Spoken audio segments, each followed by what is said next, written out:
All right, we're live. Hey everyone, welcome to my YouTube channel. This is a different video than most. Today we're going to be diving into the DRS mystery and the case of the reducing or flatlining DRS volume. I have two experts with me today to talk about this issue. One is here, Lawson. He's a finance professor. He's been a huge DRS advocate and has helped me find a lot of really good information on this topic. Um, Thank you for coming, sir. Thank you for having me. Awesome. Good to be I'm excited for this conversation. The other one is 6 days, 1 week. He's our DRS advocate. He has hundreds of different securities DRS. He's been researching this for several years now. He's also the author of the heat lamp DD theory, which was first published on Superstonk and then suppressed there and then spread to other subs. How are you doing, sir?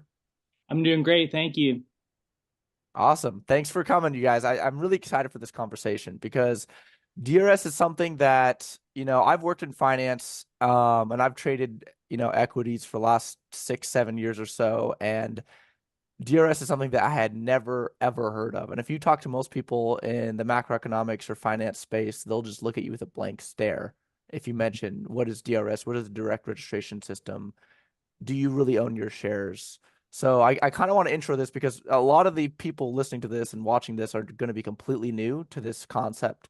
So what is DRS? What does it mean? How did we find out about it? And why is it important to discuss? And you guys can start wherever you want. I'll give it a start and then let Six Takes take over. I've been teaching finance, undergrad and graduate courses for 15 years, and I just learned about DRS about 2.5 years ago, 3 years ago. Time's flying. But it's a different way to hold your securities in your name instead of with a broker.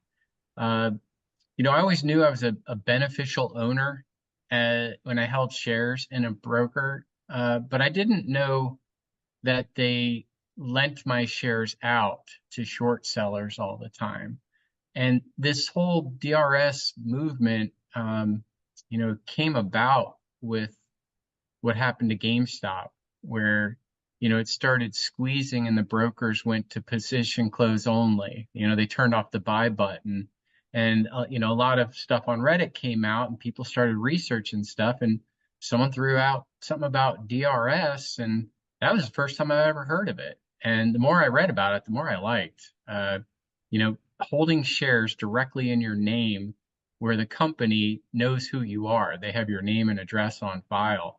It's a kind of a direct relationship between the company or the issuer and yourself. I'm not sure where 6 days first heard about DRS, but I'm thinking it probably be about the same time I did. Yeah, it was about the same time, and started to learn about, well, what is a transfer agent? Who is the transfer agent? What does it mean to hold shares? What does it mean to own shares? And so, really maybe to go back a little bit, owning your own shares meant that you actually had them on paper, and those are called certificates. And so as things have gone more digital, people realize that moving certificates around was kind of a pain. They can get lost and things like that. But it was really, if you had the piece of paper, that was actually a representation of your shares. And so as the push for all things digital came around, it was like, well, how do we get digital certificates? How do we have paper certificates without having the paper?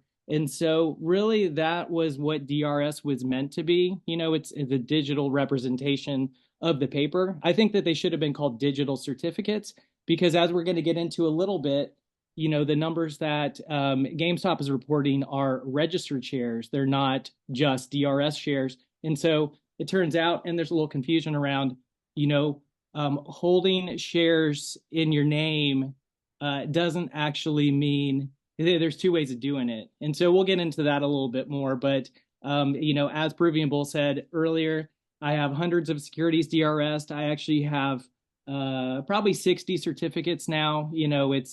I really enjoy learning the ins and outs of all this.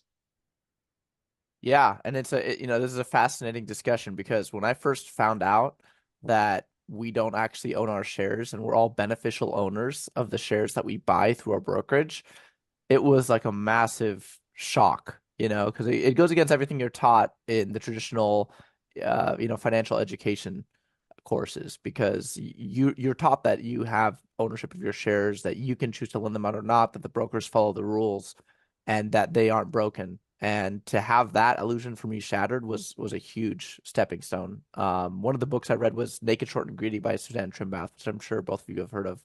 And that book is really illuminating on seeing the shenanigans that these brokers will go through.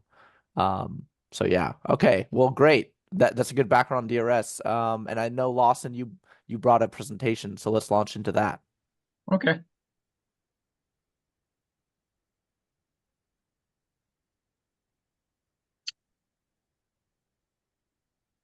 So, as I mentioned, at 15 years teaching undergrad and graduate courses, I had never heard of DRS, and my the colleagues I know didn't know of it either. It's not in the finance textbooks. Mm-hmm. So the whole GameStop thing, this is where I learned about DRS. If you recall, between 2019 and 2020, GameStop was trading for a couple dollars per share, and everything I have on the screen is post-split.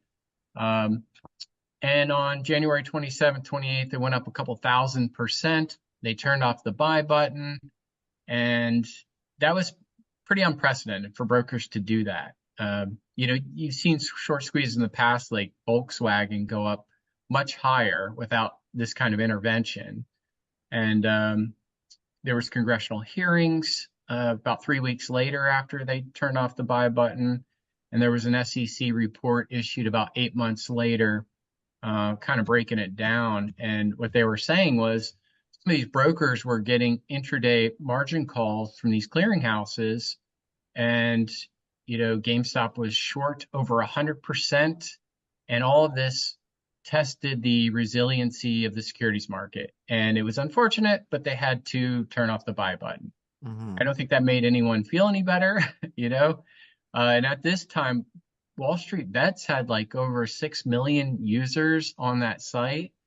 Whether they were all real users or not, there was still a lot of people there, and they were asking, stuff like, how can a stock be over 100% short? Were these naked shorts?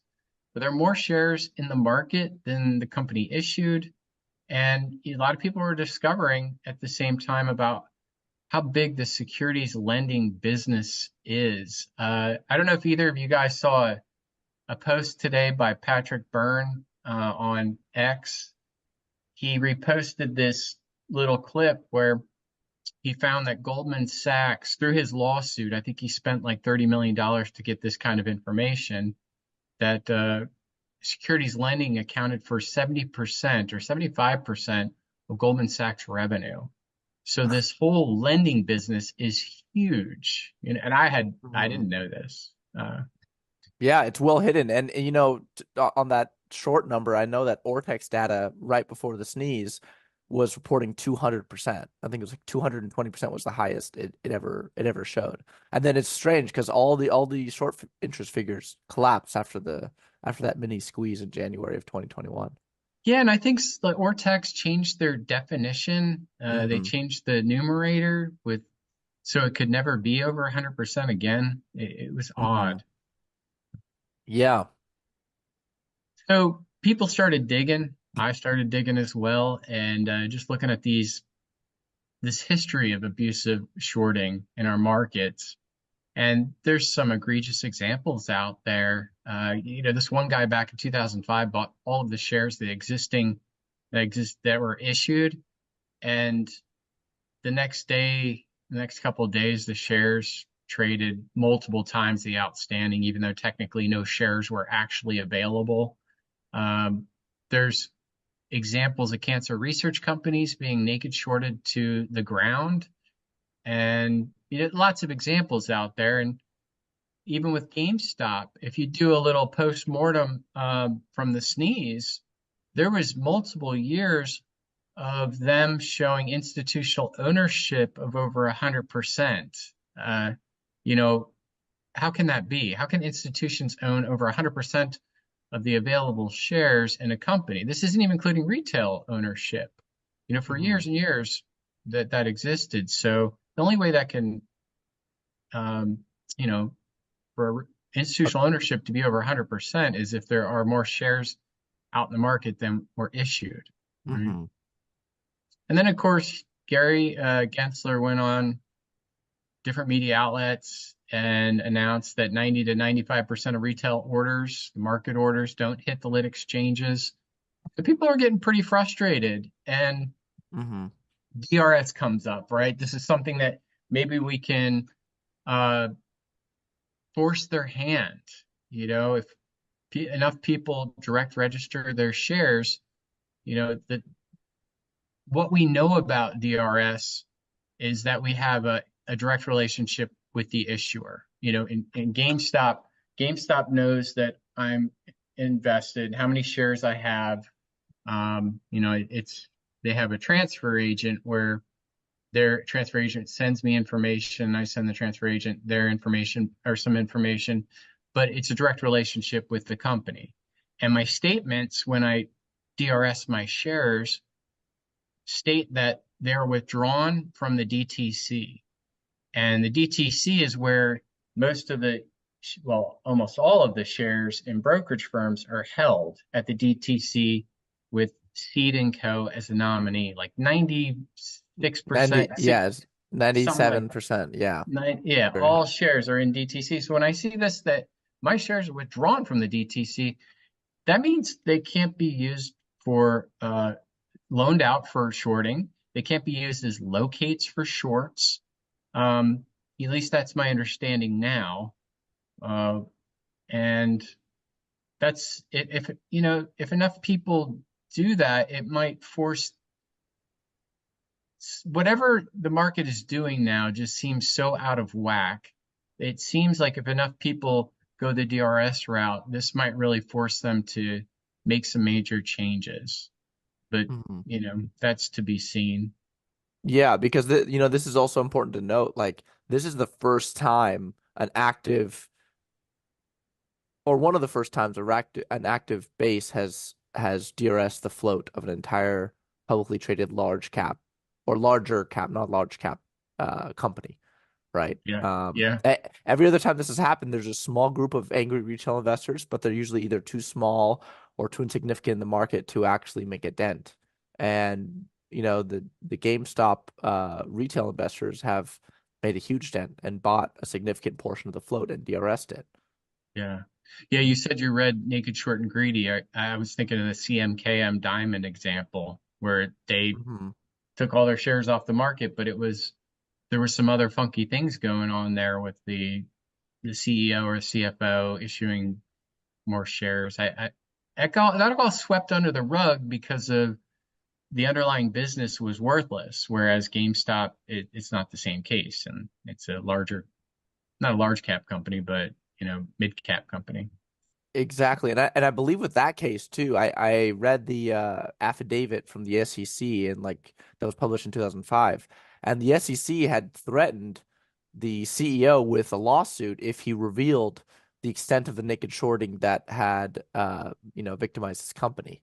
And they said that he could be, I think the quote was something like he could be threatening the viability of market structure and the trust in the system if he revealed this information, which is insane to think about. He's being robbed, and he'll be prosecuted if he alerts people who the robbers are. Yeah, that's terrible. Yeah. Mm-hmm. Well, so, can we do something? I have to feel as a retail investor, like DRS seems like the way, right? And a lot of people have been doing it, and we'll show 6 days. I've met 6 days in real life and got to know him really well. He's a tremendous person. I'm so glad he's here, along with you, Peruvian Bull. I have nothing but Mm-hmm. admiration for you. Like we went to Grapevine and looked at the shareholder list, and we'll talk about that later, but that was really, we learned so much by looking at that list. Over 181,000 people have direct registered their shares of GameStop. Mm-hmm. it took a lot of I would say, a lot of the things we talk about are speculation, and it removed a lot of speculation. What is the average size per holding? Does an account mean an individual holder? If I have two accounts, is it two holders? And just, are the shares broken out? If they're plan or not plan. And so it just, it was very refreshing to actually, get real life data. And to stop speculating on certain things and kind of move forward. Mm. I do want to put in a plug for YDRS, ydrs.org. Has a lot of information on DRS in general, the history of it. Fun fact, I used that Chat GPT for the paid version, and I was looking for, I said, what is the most comprehensive paper or book out there on the history of DRS? And it pointed me to this website. It said it didn't say this is the most comprehensive, it just said a comprehensive resource is ydrs.org, and it explained what's on here. 6 Days and I are contributors here. Lots of good information there. But DRS, if you look at the structure, what I was used to before I learned about DRS was this over here. If you have shares in a broker, you're a beneficial owner. The actual shares are owned by seed and company, right? Whereas if you're direct in DRS, you are the registered holder. You're the sole legal title owner. And there's some blurriness between DRS and plan shares held by the transfer agents. We'll get into that later, but they wouldn't be considered sole legal title owners. So I don't know if this is a good point to, talk about when it blew up, when DRS blew up on Reddit. But, like I said, 181,000 people have done this, and they started posting like, hey, I DRS 23,000 shares, and, just hundreds and hundreds and thousands of posts of people showing that they actually DRS'd, and it was exciting. It still is exciting. Yeah, But and this was all yeah, because, people started unwinding the thread of the mystery after the sneeze, right? We saw this stock rip up hundreds of thousands of percent within a few weeks. We see buy button getting turned off. We see panicking from major institutions. We saw several hedge funds go under or get margin called, and have to liquidate positions. We saw Thomas Pefferfee. I'm probably butchering his last name. interactive The brokers, yeah. CEO of Interactive Brokers saying that on air publicly that if the buy button had not been turned off, the share price would have gone into the thousands, and it could have threatened the structure of the financial system.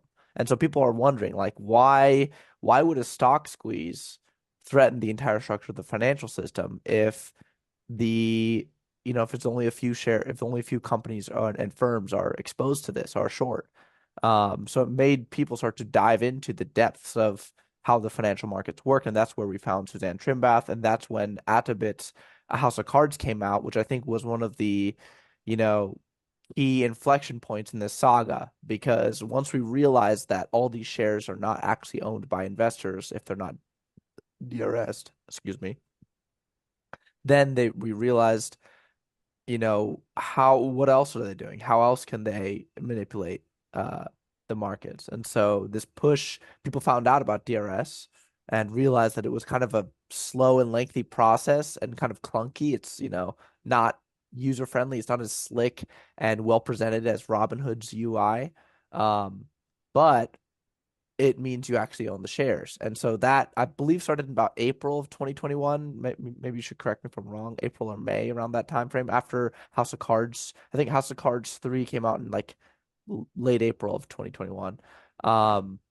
And that push started to accelerate. And this is where we see these posts start to come up, where everyone started this purple ring competition, where it's all about buying shares and directly registering them to take them out of the hands of the DTCC and not allow shorts to use them as locates or as borrowed shares. Yeah, that Mhm. great summary. And I Yeah, think it was around April 2021, 6 days. What do you think it was right around there? yeah, I think it started around April, and it was, a lot of the brokers. I think that I was using E-Trade at the time, and it was just trying to get them to DRS the shares was Oh nearly yeah. impossible. And so, some people are like, "Hey, this broker's working, this broker's not working." It turns out Robinhood you can't even DRS, but most of the brokers you can now, and it's come a long way. I personally, Fidelity is the best brokerage now. You can DRS your shares in like under a minute through the chat. I think they realized this was bogging them down, having people call and doing all this other stuff. And they're like, let's just Mhm. make it easy. And so, that has actually pushed a lot of people to Fidelity and maybe Vanguard too, because some of the other brokers are just slower to DRS. But in the beginning, I remember I was trying to get mine done in April and I couldn't get it done. It took probably 2 months, to DRS my first share. And actually, I got, so impatient, that I had heard you could buy shares direct, through computer share. And I was like, oh, heck yeah. At least I could start the process and get my account open. And, we'll get into that a little bit later, if shares bought through computer share are DRS or not, but it did allow me to open my account and start kind of messing around. And eventually I got my E-Trade shares over. And then, now I've got 5 different brokers. I mainly use Fidelity and just, buying Fidelity and move the shares over. Yeah, I remember having the same experience. I was using TD Ameritrade and it kept stalling and it was like 5 weeks into it. And I heard that Fidelity was doing them pretty fast. So I finally canceled my TD Ameritrade. Because what you do with DRS is you can just call your broker. We've learned this over time period. You just call your broker and say, "Hey, I'd like to direct register 100 shares of Apple," and they know exactly what to do. At least Fidelity does. But some of these brokers just don't have the process in place, like TD Ameritrade didn't, and they just would stall on it. Or some brokers have figured it out and they've made it like a pay per system. Like I don't know some of the examples out there, but I know they're charging up to $300 or $500 to do a DRS transfer, and that shouldn't be, because DRS was granted by uh, Congress to, said DRS has to be eligible for, I think, almost all of the companies out there, and that was put in place in like 1996 or 1997, or was that when the transfer agents had to become fast eligible? I'd have to look back at the timeline, but it's one of our rights. It's not some you know we have the right to DRS, It's not some and privilege that we can get if we want or not. It's a right as an investor. Mhm. absolutely, yep. When while we're talking about different brokers and how to DRS and what their fees are, this might be a good time to bring up drsgme.org. Mm. There's actually a individual page for every single broker in the world, how to DRS your shares. And I think it's maybe 150 different brokers. Do you know if that's right, Lawson? It's definitely it could be hundreds for all I know. But if you say how do you DRS from Fidelity, there's a whole page. If you Google it, a lot of times it's the top result, but it'll tell what the fees are. It'll kind of walk you through the whole process. So that's taken a lot of the mystery. People say that was a common question. I'm at this broker, I live in Germany. How do I DRS? And then all of a sudden it was, we had a resource where we could quickly tell people how to do it. And it was very well documented. Yeah, yeah. All lots of Vivek Jr. That's his Reddit name. He made over 140 or 150 broker guides. A lot of good work there. So the question was, when everyone started posting these things, well, how many shares were actually DRS? This is all new and exciting, and uh, a lot of smart people on Reddit, um, some programmers, started trying to estimate it by like scraping the data off of the posts. Uh, one particular name stands out to me is John Pro, who made this bot scraper who would scrape all different types of posts and come up with estimates. Another person figured out that the account numbers that we were given were sequential, not necessarily, 1, 2, 3, but they were always increasing in number. And someone eventually figured out that it followed a mod 11 algorithm, right? So if my account was 496, then the next one would be whatever if it followed a mod 11 algorithm, and that was confirmed. So we knew how many accounts were out there, roughly. The only thing we didn't know is, if someone had sold or closed out their account, that was still in the system, right? So if like 1 million shares were, or 1 million accounts were made, but 3,000 got deleted, your next account number would still go up. It wouldn't go in and fill those accounts that had closed out. When GameStop, well, any company's 10K, or most companies' 10Ks, they report the number of record holders, and those record holders are the registered folks. What we always thought of directly registered folks, but registered folks will also be there. So in March 20, it was their 10K, it was their 2022 10K, came out around March 22nd, about 3 months later. It said that there was 197,000 record holders for GME. Now, the account numbers for GME, I think we're at, let's see here, and I'll get back to this slide. The account numbers were at 211,000, right? Like, we looked at the last post along that day, the computer share account number was 211,000. Well, GameStop told us that there was 197,000 record holders. So if you divide those numbers, you get 0.93. And this is just to keep track of approximately how many, record holders once we, see a count number of 218,000. Well, that probably means we have about 203,000 record holders. Now we'll see that number again this coming March. But if we know the approximate number of record holders, all we need is the average shares per account to get a rough estimate how many DRS shares are out there, right? Just taking the number of accounts times average shares per account. And that's what John Pro and the DRS bot were doing, trying to estimate the number. Because at the time, in the early part, there's only 76 million shares. Now, they did go through a 4-to-1 split, but a lot of people were doing this. And we're thinking, oh, gosh, is this going to, the DRS, is they going to DRS the float? So this is just a screenshot of how fast people were directly registering in the beginning. There's a real steep curve up here. These are the number of accounts to current day, at least the end of December. These orange dots are what GameStop reported as the record holders. So the account numbers are always a little bit higher than the actual record holders, and that's our theory is, some accounts go by the wayside, right? People have sold, or or what you said earlier, the people delete their account, but then the number doesn't go back down to fill it up.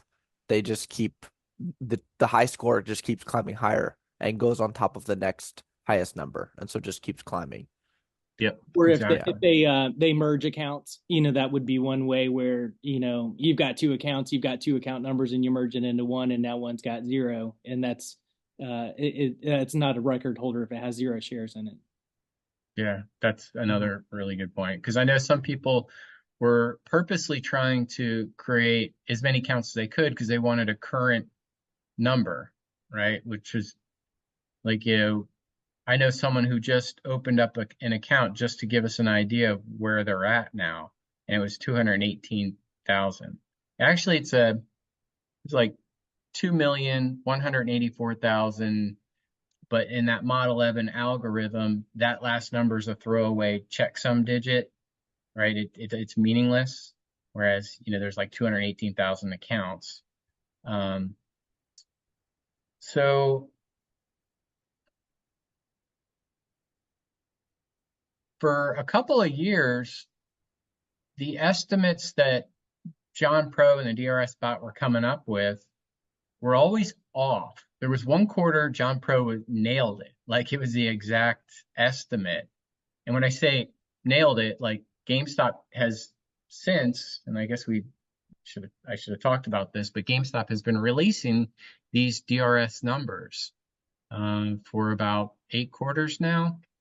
But we're always trying to see if computer shared or DRS bot could estimate the upcoming numbers, and they were always off. We had a good idea of what the number of accounts were, but as far as the average shares, this was the problem. This is the distribution of samples out there. There was a lot of people that owned 1 to 10 shares and 100 shares, but there are also people that own tens of thousands of shares or 30,000 shares. There's even one user who had 1.3 million shares, and we actually verified them. They actually are the real deal, according ad out there.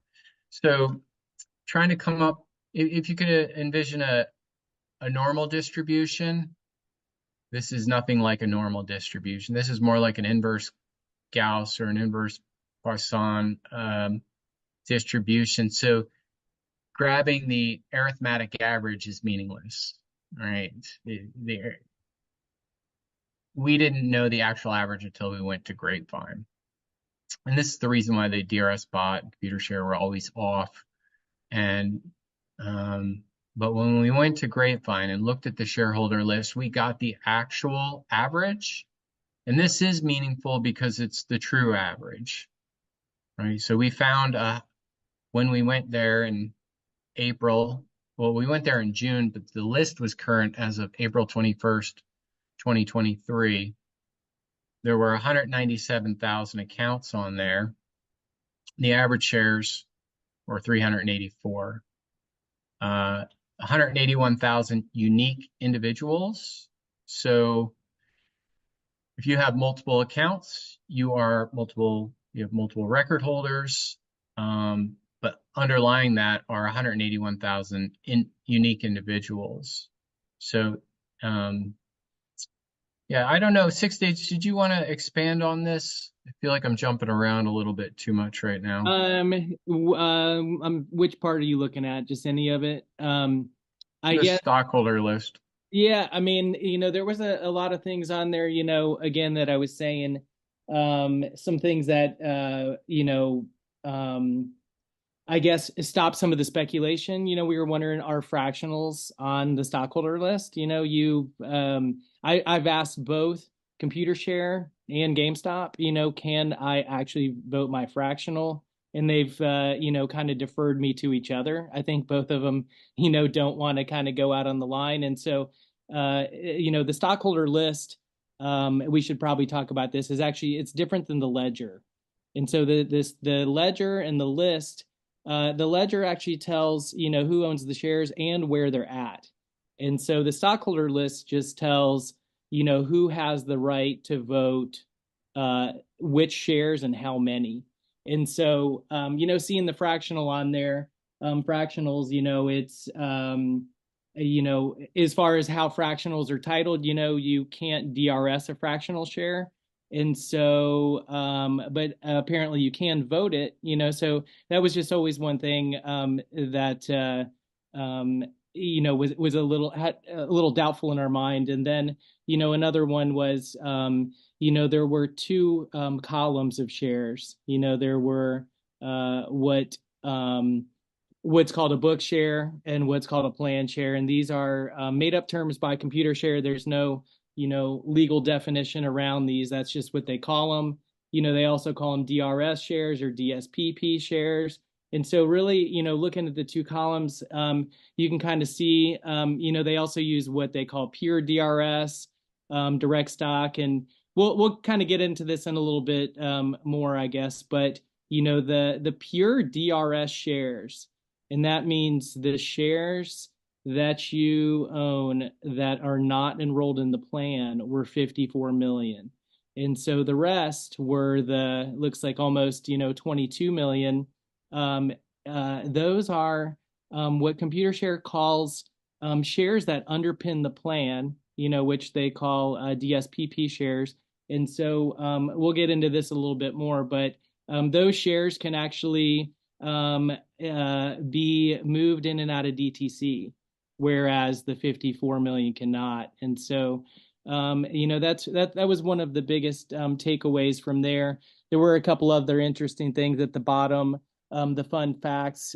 There were a lot of people with one share or less, less than one share. So either one share or less, there's 6,200 accounts.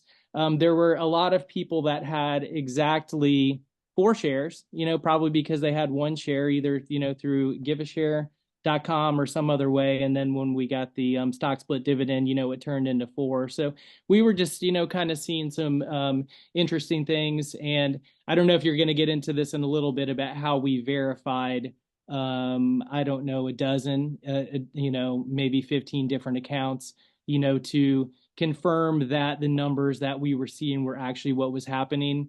If somebody had canceled their plan in between, if they were in mid-cancel plan, if they had plan shares, if they had book shares, all these different things, what we saw came down to, I think, out 4 decimal places. We were, I checked myself, I checked Lawson's, we're all looking at all these numbers and all the shares were there, and that was,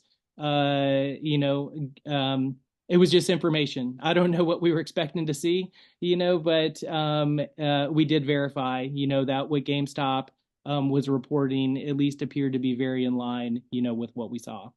And how did the shares on the ledger compare with the estimates made by people on Superstonk and the bot? Was it close? Was it far off?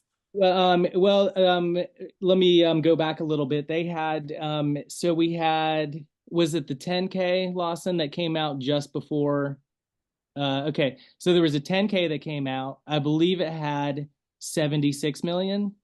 Then there was a 10Q that came out, like 3 months or however many months later, and it had 76 million, 76.6. And so where we're at, the 76.2 was right in line. If you take the before, what GameStop reported and the after what GameStop reported, and then what we saw, it was basically a slow trajectory up.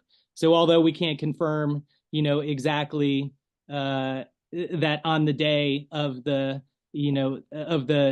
record date where the 76.2 million was identical, we can't confirm that, but, just by looking at the 2 different data points and then this one being in the middle, it lined up. It wasn't like, but as far as the DRS bot, do you remember? I actually, the DRS bot, he would recalibrate it every time GameStop did numbers. So if he thought it was going to be 78 million and GameStop reported 76, he would back it out. So every 3 months he was recalibrating it. And I worked with John Pro to try to help him with those estimates. And it's common in academia, if you've got a large data set, to maybe Windsorize your data or truncate it at some point, like take off the bottom 0.5% and the top 0.5%.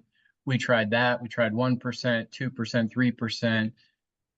There was only one quarter where it was close. But this is why you cannot get a good estimate of the average off of a distribution like this.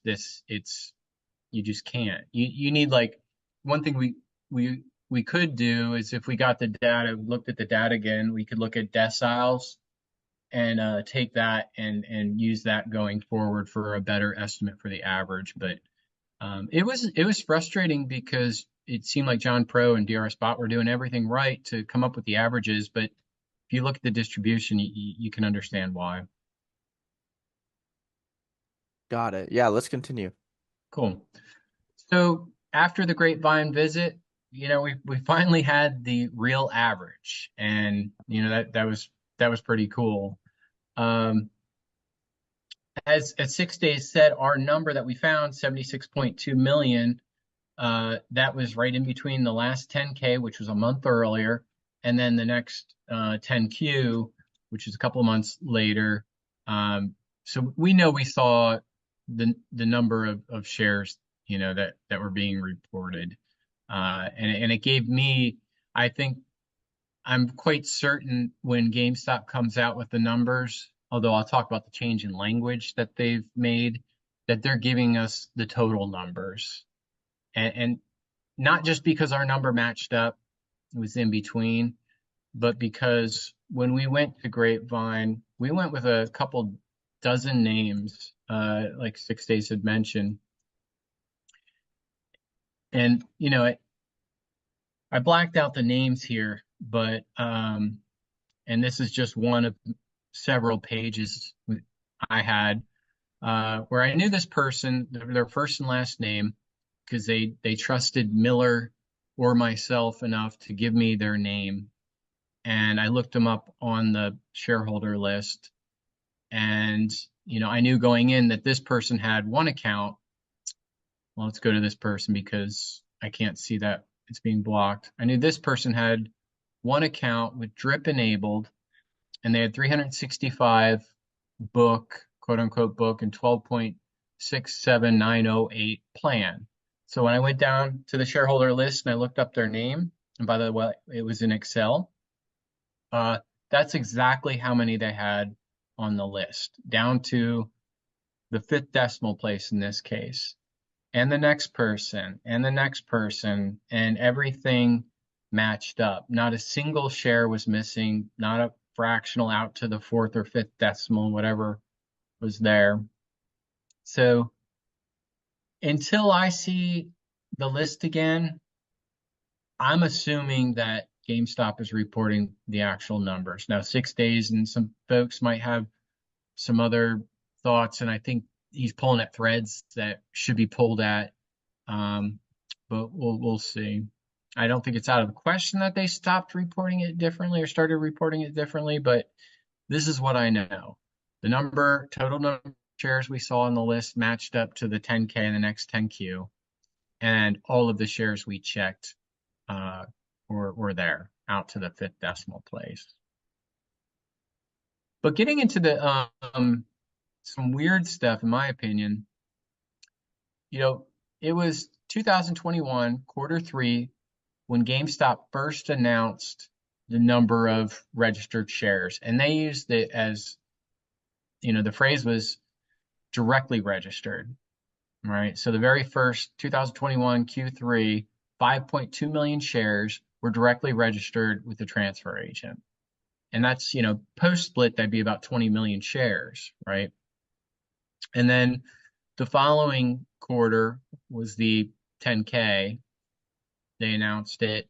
And for the next 1, 2, 3, 4, 5 10Qs or 10Ks, they announced how many directly registered shares there were.